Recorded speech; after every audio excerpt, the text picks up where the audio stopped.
In 1994, the nutrition world experienced a huge win in the form of the modern U.S. Nutrition Facts label. This became the standard for what nutrient-related information companies had to share about their products, making it more easily accessible to the everyday individual. And it does a pretty good job at that, showing relative amounts of the three main macronutrients and many of the most essential micronutrients, even later being adapted to include values of harmful nutrients like added sugars and trans fats. But it doesn't cover everything, and I realistically wouldn't expect it to. That would just be information overload. But there are several key nutrients and types of nutrients that are needed for optimal function that aren't listed. And unfortunately, your body has no sympathy for you if you don't know that it needs something. It still needs it regardless. Today we're covering one of those nutrients that I'm pretty sure you've heard of and that I can guarantee almost every single one of you isn't consuming enough of. So without further ado, it's time to get back into the true nutrients. So before we get into omega-3 fatty acids, let's do a brief rundown of fats in general. Fats are one of the three main macronutrients, providing 9 calories per gram, more than double the other two, those being protein and carbohydrates, which give 4 calories per gram. Fats in general are most associated with a few key benefits: aiding in the absorption of fat-soluble vitamins, maintaining function of your brain and nervous system, making up a key part of your cell's membranes, and many fats are often used for energy. Fats are organic compounds made from different chains of carbon, oxygen, and hydrogen, and those different chains are how we get different types of fats that your body handles and uses in different ways. The primary way to distinguish fats is by the presence of their double bonds, points in the chain where the carbon atoms are not paired with a hydrogen atom, creating a kink in the structure. Thus, the different amounts of these double bonds plays a big role in their type and function. Saturated fats, most commonly found in animal products, have no double bonds, while unsaturated fats are defined by having at least one double bond. We can break those down even further into monounsaturated and polyunsaturated fats, which are defined by having only one double bond or multiple respectively. Our focus today is going to be on polyunsaturated fats, as we can break those down even further into a couple of key types that should be getting special attention. The first is omega-6s, a type of polyunsaturated fat defined by having its first double bond 6 carbon atoms from the end of the fatty acid chain. And the other is omega-3s, which have their first double bond 3 carbon atoms from the end of the fatty acid chain.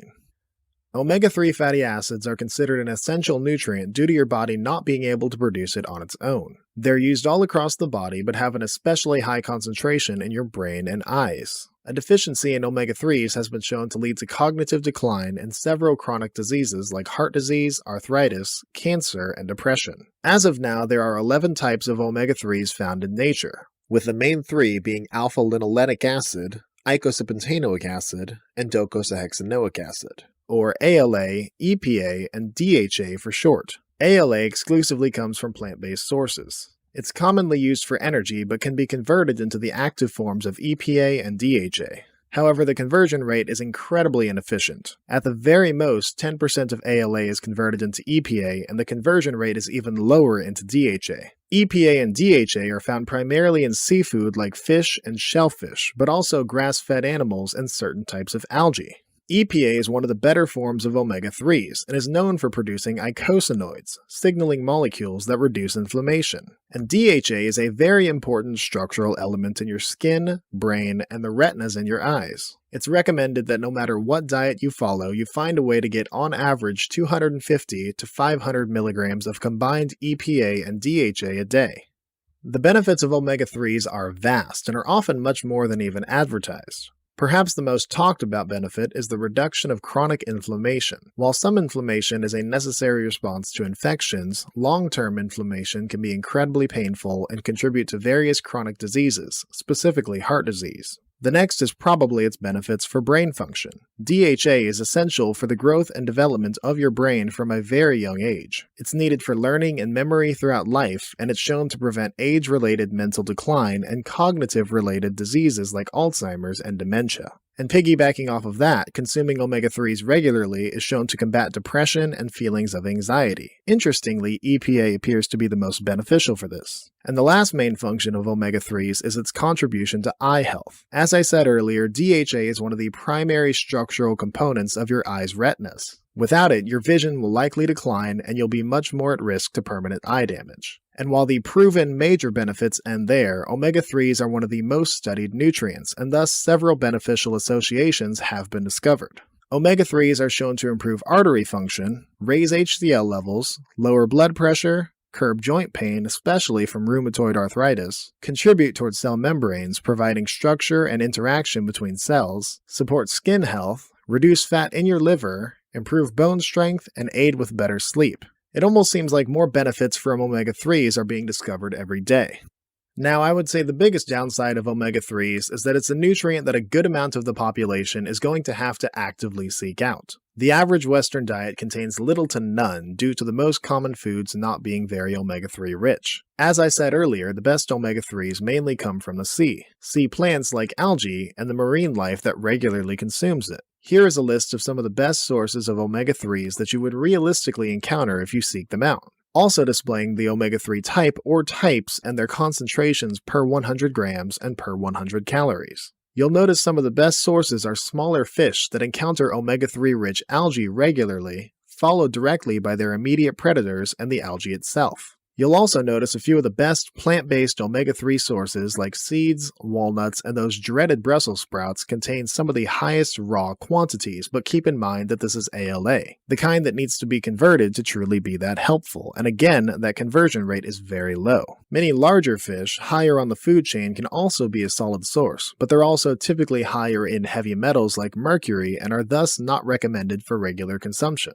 The last point that I feel is worth mentioning is that grass-fed land animal products can be a decent source of DHA, much more than their grain-fed counterparts at least. This applies to grass-fed meats, dairy, and eggs from pasture-raised chickens, though some form of marine omega-3 source is still recommended, especially to acquire EPA.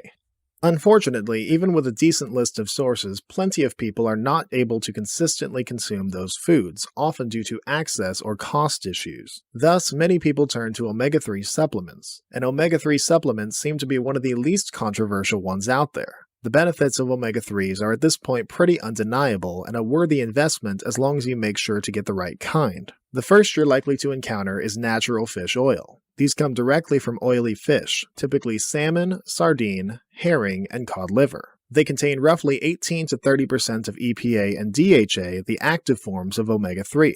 They also naturally contain vitamins A and D. The next is processed fish oil, and the main difference here is that the oil has been purified and concentrated. Purified meaning that it actively rids the oil of contaminants like mercury and chemicals, and concentrated meaning that the EPA and DHA levels are increased, typically being more than 50% of the oil. However, the trade-off is that it consists of something called ethyl esters, essentially making processed fish oil less absorbed by the body. Some manufacturers do go above and beyond, converting the ethyl ester form back into a synthetic triglyceride form, which the body does absorb well. These are known as reformed triglycerides. Another option worth mentioning is krill oil, which is shown to be well absorbed, resistant to oxidation, and very low in contaminants due to krill not being able to accumulate as much during their shorter lifespan. And the last one I want to talk about is algae oil. Remember, fish originally get their EPA and DHA from marine algae, thus algae oil is a great source of the two better omega-3 fatty acids. In fact, algae oil usually contains even more DHA than fish oil. It also usually contains iodine and is much less likely to contain heavy metals than fish oils. This all leads me to say that algae oil is undeniably the best plant-based source of omega-3s and is a must-have for all those on a vegan diet. For everyone else, the choice is kind of up to you, as there are health and cost trade-offs to each. But if you find that you don't consume enough omega-3s through your normal diet, this is one type of supplement that I absolutely advocate for. And the last thing that I want to talk about that I briefly mentioned earlier in the video is omega-6 fatty acids. Omega-6s are almost always brought up when talking about omega-3s, and when they are, people usually bring up a ratio between the two. Now, it almost seems like omega-6s are kind of a touchy subject at this point, but they are essential for optimal health, playing a role in producing eicosanoids similar to EPA, except these are pro-inflammatory, being used for the immune system. That being said, too much omega-6 can result in chronic inflammation and the various diseases that come with it. As we know by now, omega-3s are anti-inflammatory and are shown to counteract these effects, creating a balance. The problem is that especially in Western diets, omega-6s are in everything. Pretty much every product you can imagine has some kind of high linoleic safflower, sunflower, canola, corn, cottonseed, grapeseed, peanut, or soybean oil. And while in smaller quantities these oils are not the end of the world, if you don't pay attention they can add up real fast. The recommended ratio of omega-3s to omega-6s to avoid any issues is about 1 to 4. Though the ratio is estimated to be about 1 to 15 in a typical Western diet, and we wonder why we have health issues.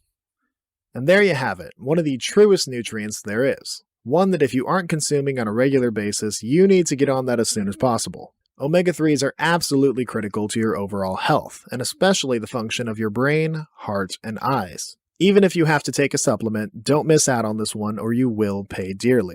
Now, if you enjoyed the video, or at the very least learned a little something, I encourage you to subscribe because there's plenty more of these on the way. Go ahead and let me know down in the comments what other nutrients you think deserve a full, in-depth breakdown video like this. And remember that all I ask is that you do your own research and advocate for your body. You only get the one.